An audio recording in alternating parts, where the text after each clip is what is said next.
শ্রীনগর থানায় মঙ্গলবার 28টি ক্লাব, বাজার ও সার্বজনীন পূজা কমিটির প্রতিনিধিদের নিয়ে বৈঠক অনুষ্ঠিত হয়। সভায় পৌরোহিত্য করেন শ্রীনগর থানার ওসি দিলীপ দেববর্মা। সংশ্লিষ্ট থানা এলাকায় পূজা যেন শান্তিপূর্ণভাবে সম্পন্ন করা যায় সেই বিষয়ে বৈঠকে আলোচনা হয়। এছাড়া ক্লাবের প্রতিনিধিরাও বিভিন্ন বিষয় তুলে ধরেন।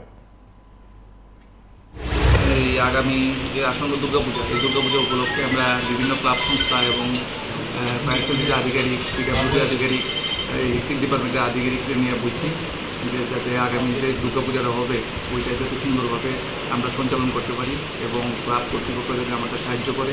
ক্লাব কর্তৃপক্ষের পুলিশ প্রশাসন তরফ থেকে বিভিন্নভাবে সহায়তা করা হবে। আগামী দিন যাতে যে দুর্গাপূজাগুলো হবে ওগুলোতে যাতে কোনো আনটোয়ার্ড ইনসিডেন্ট না হয় এই ব্যাপারে আমরা আলোচনা করছি। মোট কয়টা ক্লাবের পুজো আছে? টোটাল 28টা ক্লাব আছে শ্রীনগর বিএসএফ। ক্লাবের যে কর্মকর্তাদের উদ্দেশ্যে কি বার্তা থাকবে আপনাদের বিএসএফ? কর্মকর্তাদের উদ্দেশ্যে এই বার্তা থাকবে যে ক্লাবে যাতে সুশৃঙ্খল বজায় রেখে, ভলেন্টিয়ার রেখে যাতে পূজাগুলো ইয়ে করে এবং বিভিন্ন অনৈতিক কাজে যাতে অনৈতিক কাজ যাতে না হয় ওইদিকে ক্লাবও সতর্ক থাকতে হবে।